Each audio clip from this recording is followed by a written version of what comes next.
This is 7 News, the voice of the coast. Tonight, agitated and angry, Tari's flood rally sends a message to the government. Improving our roads at the top of our region's budget wish list. I'm Daniel Gibson. Later on this news hour, the Albanese government throws its support behind Donald Trump. And 2 cars, a gym and a shop up in flames. The hunt now for those involved. 7 News begins now. Good evening. It's now been 33 days since devastating floods swamped the mid-north coast, and residents are becoming increasingly agitated. Thousands gathered on Tari's riverbank today to rally for the announcement of Category D funding, wondering if that money will ever come. A message from Manning Valley locals, loud and clear. After weeks waiting, the community's demanding answers. We're 33 days in, 2021, 7 days, it was all up and running. We knew where we could go, what we could buy, what we could do. Why? That's why we're here. Thousands of people turned out, a big showing for a Monday morning, sharing their heartbreaking stories. My income's from here to New Zealand. I had 1,300 round bales there and I was still baling. The resulting damage was catastrophic. We lost 100 head, 40 calves drowned, and 60 heifers were washed into barbed wire fences or out to sea. During 2021, Category D was released in just 7 days, but the state government says more assessments are needed. I've got no idea. Why are we taking this long? Nobody knows. They keep telling us they're collecting data. I'm sorry, but they should have collected the data. We didn't need a form, and we didn't need a survey, and we didn't need a petition, and we didn't need a rally. We just got on and we got it done for our community. So where are you? Farming families haven't seen a flood disaster like this for generations. Been on Jones Island since 1856. Family always talked to the 1929 flood, which was 4 inches deep or 100 millimetres deep in our house. And this one is 860 millimetres deep in the house. The residents of the Manning Valley say the government must deliver help soon, before it's too late. Well, if I don't get it, I'm going to have to walk away. Medina Wells joins us live now from Tari. Medina, this fight is one that's not over. Nick, locals are angry it's had to come to this. Farmers, business owners and residents turned up in droves today to show their support. But there still hasn't been any clear answers from the government about that Category D funding. Mid-Coast Mayor Claire Ponton wasn't able to attend today's rally as she's in Canberra lobbying for that funding. But if one thing was obvious today, it's the community are going to fight right to the very end. I'm off to Canberra this afternoon, and if I have to do a sit-in in the PM's office, I bloody well will. Thank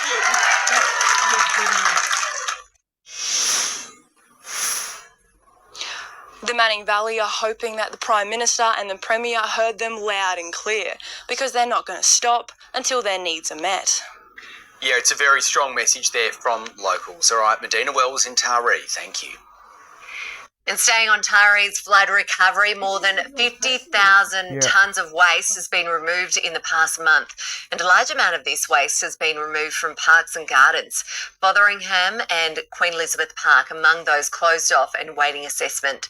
The retaining wall along the foreshore has been roped off as well due to undermining. Parks are very, very important in the mid-coast. They're fantastic community facilities. We want to see them open as soon as possible, but we're just trying to really juggle the extent of the damage. When we're talking hundreds of millions of dollars, it's not easy to get everything back straight away. Although there is no time frame, Mid-Coast councils say they're doing their best to get these facilities open as fast as they can. Anticipation is building ahead of tomorrow's state budget, with some things already confirmed and others, well, they're remaining on the wish list. Support for major infrastructure projects does remain a top priority to fix our dodgy roads. A wish list from the regions for tomorrow's state budget. Hospital definitely needs looking at. I think it's time for a new one, especially with all the new developments going up out around Thrumster. The area is just growing, and base hospital's not going to be able to handle it. Homeless people, yeah. Definitely homeless people. They don't spend enough. Already funding's been promised for housing, police and justice, health and biosecurity. We are excited about the budget tomorrow. There are major investments that are happening to grow the New South Wales economy, to make life easier for people that use services. But on the Mid-North Coast, infrastructure is a top priority. Well, definitely roads. I think so. I think they're all getting a bit worse for wear. We have to get the Houston Mitchell Drive Ghost Road overpass sorted. I mean, that's just ridiculous. It's got to get fixed. Port Macquarie Hastings Council hoping to secure funds for the Wrights Road roundabout intersection, the area's biggest bottleneck, servicing more than 20,000 cars a day. For many years, that Wrights Road intersection has been at capacity. Since about 2016, we've known that it's getting worse day by day, so a bit of support there from the state government would be very much appreciated. Council would also like to see support for some of the region's big upcoming infrastructure projects. There's hundreds of millions of dollars worth of infrastructure we need to lay down over the next 3 to 5 years that'll keep up with the growth of the area. And we're just asking for the state government to take a really close look at that gap and help us. Samantha Crowe, 7 News. There are hopes a resort film studio proposed by Russell Crowe will be a funding priority in tomorrow's state budget. The Nationals' deputy and Coffs Harbour MP, Gurmesh Singh, wants up to $5 million to help fund a sound wall. Liz Penny is live for us tonight in Coffs Harbour, where concerns are mounting that the clock is ticking on the $600 million project. Absolutely. Look, this privately funded film studio has the backing of Hollywood heavyweights. But after 4 years, Mr. Singh is warning that their patience will only last so long.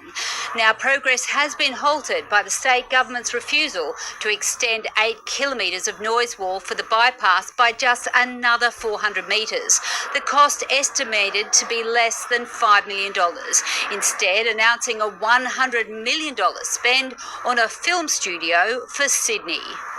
Central Coast has put their hand up for a venue as well, but for 5% of that $100 million, they could have a studio in Coffs Harbour, and they could spend the rest of the money on another studio in Sydney. Look, hopefully we'll hear more tomorrow in tomorrow's state budget, so this planning can be finalised. Thanks for the update, Liz. That's Liz Penny reporting live for us tonight from Coffs Harbour.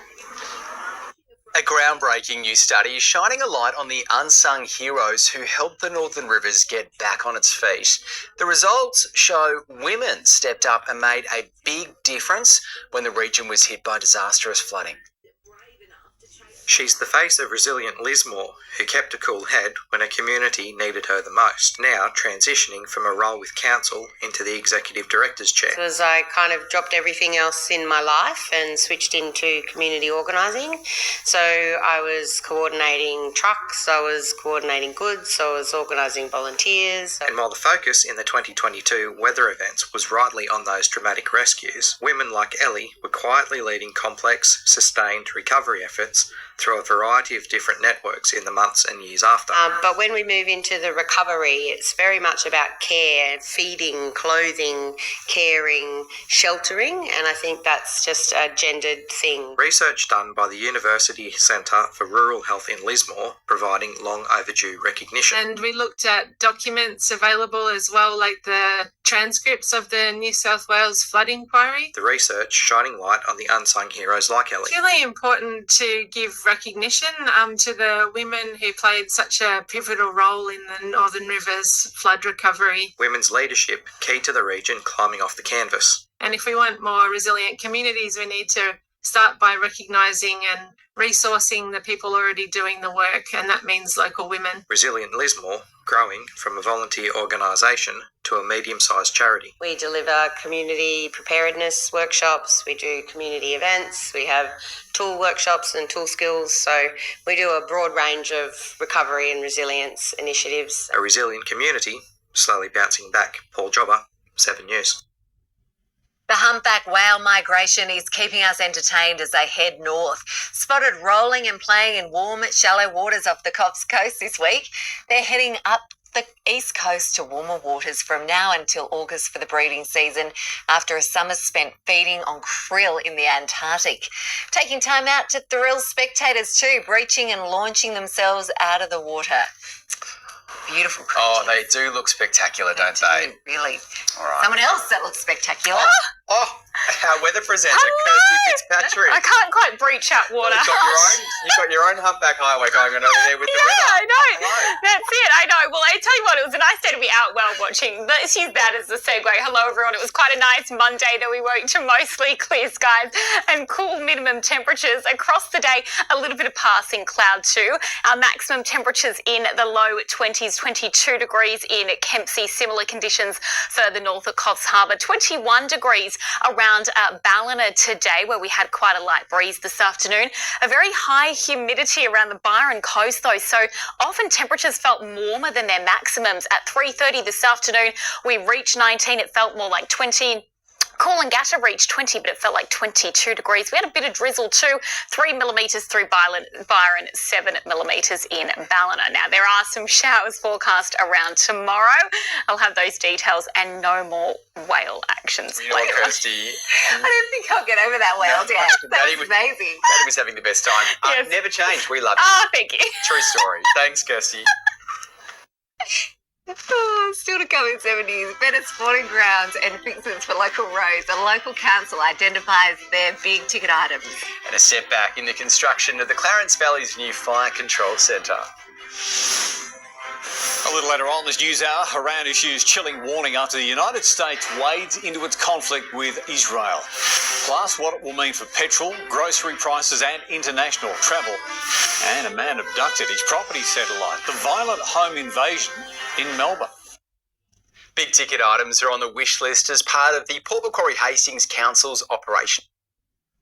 Get $50 off Amy Comprehensive Car Insurance when you quote and buy online. Now that's pretty lucky. Particularly if a bird drops through the open sunroof of your car, causing you to swerve and have a prang. Even though it doesn't feel lucky. Lucky you're with Amy.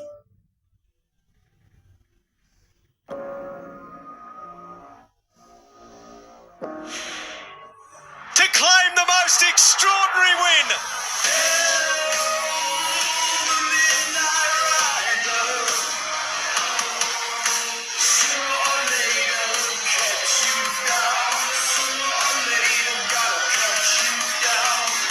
This is when reputations are made. Thursday night, live and free on 7 Mate and 7 Plus. Google Calendar lets your customers book time directly. That's appointment scheduling made easy with Google Workspace. With Google Workspace, Calendar lets you share your latest availability, so customers can book time on your calendar without any back and forth.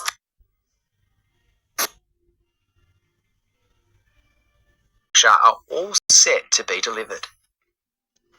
A $336 million plan designed to support a growing population and maintain infrastructure, including more than $16 million to complete Council's largest infrastructure project ever delivered, the Ocean Drive duplication. We're so excited that it's coming to an end with its construction this year, so it'll be finished in this financial year. And it is just amazing to see a project of this size and calibre being completed in Port Macquarie. Close to $16 million will also be spent on the tarring of the Port Macquarie end of Maria River Road. It's looking at just that safety piece of putting in a road between us and Kempsey that is not unsealed any longer, and so we'll be able to provide people with a different route and just a safer way of getting between us and Kempsey. Millions has been allocated for water, sewer and waste, including $8 million for the Kalwarra Water Treatment Plant, crucial for the growing population, as well as more than $10 million for sporting fields at Thrumster. We're really excited about the sporting fields at Thrumster finally starting to turn some sods in this 25-26 year. It's currently sitting with the developer, but we'll take over the land and then start the community fields this year. Plus recreational infrastructure for parks and playgrounds right across the region. Got playgrounds happening in Port Macquarie at Green Meadows. We've also got some down in Laurelton with our new regional facility down in Laurelton. We're very excited by that, so that's a grant-funded project. And we have other smaller playgrounds at the Boom and places like that. Samantha Crowe, 7 News. Completion of the new Clarence Valley Fire Control Centre has been set back by soil contamination and bad weather. Unprecedented amounts of rain and the discovery of asbestos at the Grafton Airport have delayed construction. The $8.5 million centre was due to open in December. Now it will be launched in April at the end of the fire season, replacing the flood-prone and ageing RFS headquarters at Ulmarra. Bank of Ulmarra and former council building after that, and basically it's just outdated. So the new control centre will have all updated communication systems. The new facility will have cutting-edge technology and the capacity to host 1,100 volunteers on site, making it much easier to coordinate national parks, forestry, ambulance and fire and rescue. It will cost more to mail a letter from next month after Australia Post got the green light to raise prices. From July 17, postage for a small letter will increase from $1.50 to $1.70.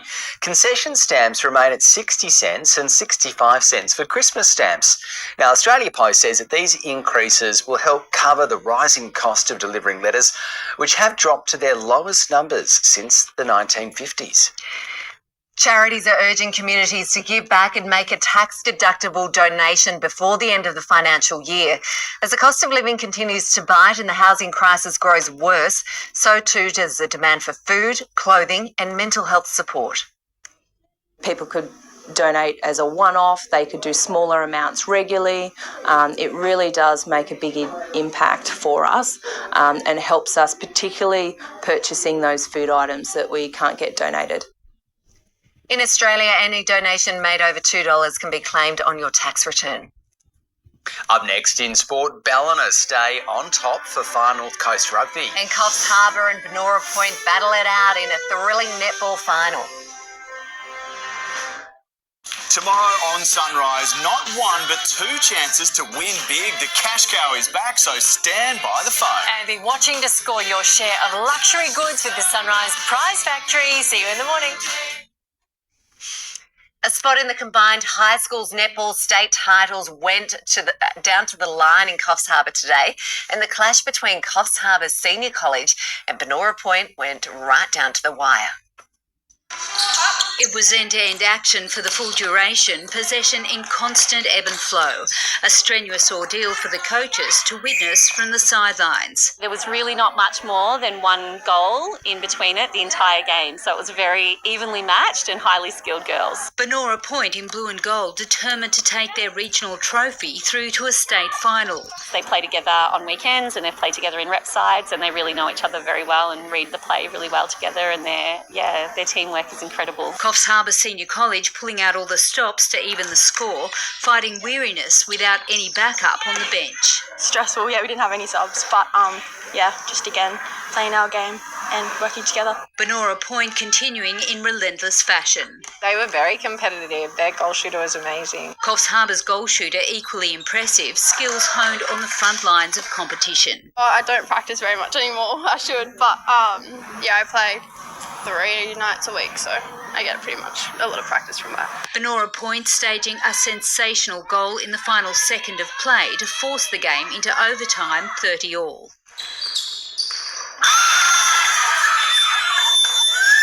Coffs Harbour's defensive play taken up a notch, squeezing out opportunities at the net. It was hard for us to get the goals in because the girls had to shoot from out further. They were getting the rebounds in their end as well. Coffs Harbour qualifying for the state final in August for the second year running, 37-35.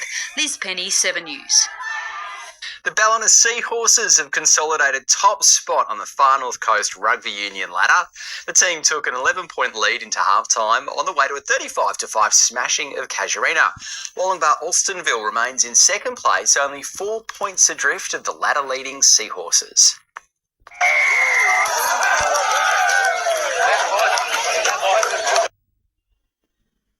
Wollongbar Alstonville cruised to a 64-15 win over Casino, with the Pioneers holding a 38-point lead by half-time. The Byron Shire Rebels also claimed victory against Lennox Head 38-7. The Rebels remain in fourth spot. Still to come in 7 News, Kirsty is back with your weather forecast. We'll see you in a couple of minutes.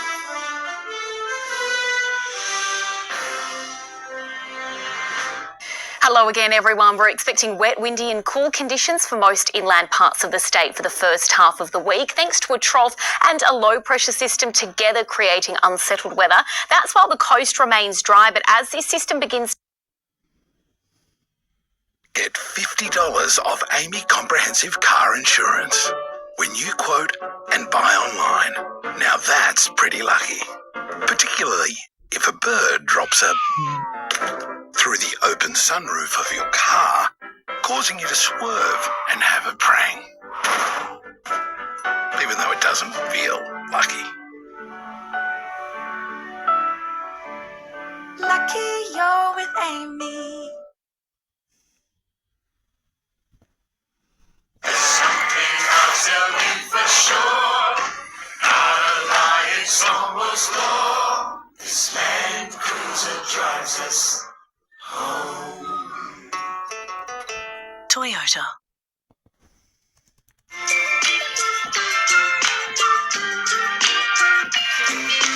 How? Velocity frequent flyer points? That was fast. Get to your next holiday sooner with Velocity Points. Velocity means fast. What if there is someone out there waiting for us to come home? You're not an alien. You can't talk to anyone about this. It's only a matter of time before they exterminate us. I'm gonna find out what the truth is and count on it. Roswell. Stream now on 7+. With Google Workspace, Drive lets you easily search your files, making videos, PDFs, and over 100 other file types accessible from wherever you are. That's secure storage made easy with Google Workspace. Apps like Google Docs and Meet let your team make updates and connect in real time. That's collaboration with Google Workspace. To move offshore, these onshore winds will pick up, delivering some wet weather along the coastline as we head towards the weekend. Now, rain totals for inland parts of the state look heaviest tomorrow. The coast isn't expecting the bulk of this wet weather, though, until the weekend, when around 40 to 60 millimetres is possible. Across the coast tomorrow, a few scattered showers here and there, a chance of a storm, but winds will be the main feature. They'll be mild, tending northerly, but also gusty at more than 30 kilometres an hour. Temperatures sitting around the low to mid-20s. These maximums are about 4 to 5 degrees above average, with partly cloudy skies across the day. On the waters tomorrow, a strong wind warning in place for the Coffs, Macquarie and the Hunter coastal waters, with our seas between 2 and 2.5 metres tomorrow. Now, as we head into the middle of our working week, skies will clear from any showery or unsettled conditions. A high pressure system responsible for the blue skies. Temperatures well into double figures overnight. And again, the high teens and low 20s across the day, but remaining windy with westerly winds between 30 and even 40 kilometres an hour. 21 in Casino, 22 in Grafton. Now, those temperatures will then drop 4 to 5 degrees into Thursday, just the high teens, with cool and gusty winds for the mid-coast, shifting direction across the day. A mostly sunny day, though, that is before showers make a return from Friday, just 17 in Lismore and 18 in Yamba. Quite nice and mild for the next couple of days. A few showers on the way, clear skies on Thursday, and we'll have more on the wet weather forecast from tomorrow night. Not too bad for midwinter, Kirsty. Thank you. And that's your local news for tonight. Thanks for watching. Up next, Dan has all your latest national news. Enjoy your evening. We are back tomorrow. We'll see you at 6.